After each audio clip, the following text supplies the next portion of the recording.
join us. Hey, Star Wars fans and action figure collectors, got another Black Series action figure review for you today. It is the next one in line for the Acolyte, which actually excites me. I got a decent bit of entertainment out of the series. We have Bazil, the Jedi Order tracker. And this little guy. A little bit of screen time in, I think it was the 4th and 5th episode. I think he showed up again a couple of times later. A little bio on the back says, a Tenon tracker and ally of the Jedi Order, Bazil has a hypersensitive nose that can detect his quarry at a distance, and he is tenacious in his hunt. So like I said, number 7, you can see the number there. It's cool. I used to have a dog called Bazil. It doesn't look anything like this. But it's cool. It's in an era now where we're getting Star Wars names like Bazil and Brutus, and you know, it's all whimsy. It's good fun. So this one looks like a cool character. I'm looking forward to adding this one to the shelf. But let's just bust him open and have a look. All right, here is the diminutive little Bazil out of the packaging. He's a pretty cool looking customer. I've been looking forward to this guy. Yeah, it's you know, you're still paying the same price for a small figure like this, but I guess when it's, you know, pretty much 100% new tooling, I guess it doesn't matter, you know, what size it is. You know, it is what it is. You know, it still costs the same to create a brand new figure like this than it would, you know, something else. Accessory wise, it does just come with Pip. We've seen this one come with OSHA. So it was a cool little accessory there.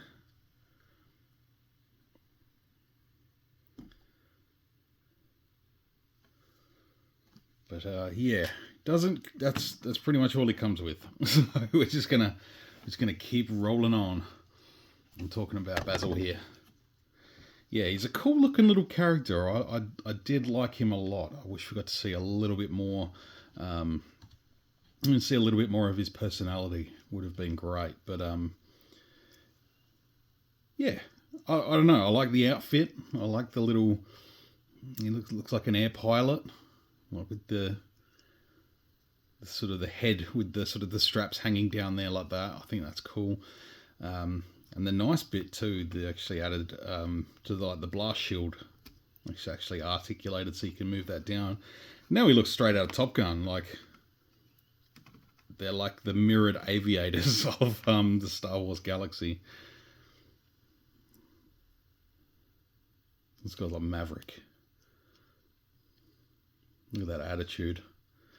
He's cool. Now, I really like even just the look of the blast shield. It's very reminiscent of the blast shield from the helmet that Luke uses when he's practicing with the training remote. It's just got that feel to it. And even thinking of little elements that have been used, like Janna from The Rise of Skywalker. She has like something like this that she wears on top of her head. Almost like from an used blast shield like this.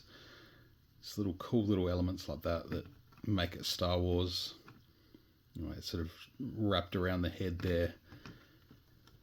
And when he needs to rely on his nose, which is his, you know, that's his number one accessory is his nose, heightened sensors and all that. But I like his little white jacket. It's the little Star Wars touches, like those little sort of things on the front, and the belt buckles nicely painted, got a gold sort of feel to it, or gold little accent to it is the word I was looking for. It's got some pouches and all his equipment to carry around in, which is cool. His little hands, you got the little sort of fur bits on the knuckles and on the back of the hand there. Got little metal sort of wrist, sort of, I guess, little communicator or gauntlet or something, I'm not sure. Now putting out a visual dictionary this year, which will be really cool. And you can sort of get to know the characters a little bit more. Down to the little knee pads. These little shoes, his little Bazil shoes. I like to think that's his fur just sort of hanging out there. He's wearing a pair of shorts. You can sort of see, yeah, little tufts of hair poking out the side of the wraps around his legs there. He's wearing some sandals. His tracking sandals. They're like Crocs. And again, on this leg, you can sort of see a couple of little tufts of fur sticking out the side there. That's cool. I like it. I like this guy. He's cool. It's a nice addition. I like the little face. Let's try and zoom up on it a little bit more. Phone just decided to jump out of the holder I've got here, but let's get a close-up look. Look at the eyes. Yeah, that sort of photoreal really does make a difference, doesn't it, these days? It's really fantastically done. Just adds that little bit of life. Even the sort of the natural reflections, you can sort of see that little white glow on the eyeballs there. It almost needs a little bit of maybe a matte spray over the face just to get some of that shine off it, but not too bad at all. I'm not too fussed.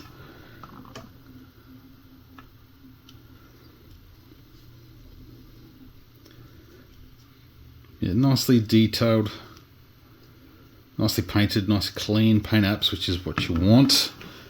It's what you want. Articulation wise, Bazil has sort of ball joint in the head and the bottom of the neck, so there's that sort of double barbell you can barely see in there, but that works. Your ball hinge in the shoulders. Obviously, a little bit too small to have the butterfly joints, and doesn't really need it anyway. Ball hinge in the elbows. Swivel of the wrist, ball hinge in the wrist as well. Up and down on the left hand, and up and down, in and out on the right, sorry. You can sort of see that hinge there. So the joint at the bottom of the torso there. He has the barbell thighs or hips. Ball hinge in the knees, so you get a bit of a nice 90-degree there. Ball hinge in the ankles. You get a little bit of room, and of course you get the rocker joint in the foot. So let's sort of see how he holds Pip. Not the tightest of grips on that hand. Let's try the... Yeah, not really wanting to hold that all too well. There we go. It's a loose fit, but it does sort of sit in there. Bend that elbow up a little bit. Yeah, not the tightest fit in the hands. You might need a little bit of blue tack or putty or something just to sort of keep that in there. I don't know, I might not end up displaying him with it at all. Doesn't really need it. But he looks cool. Yeah, let's do a peg test. It seems like Black Series are pretty much, you know, universal with the size of the pegs these days. They're, you know, the placements are a little bit all over the place, but they seem to have the depth right.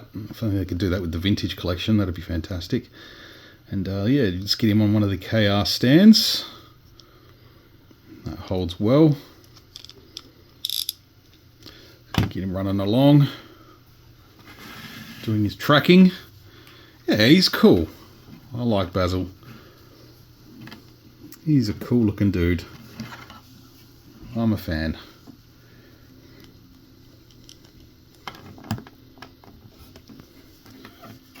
Yeah, as a series, the Acolyte wasn't the most amazing, but it wasn't terrible either. It was.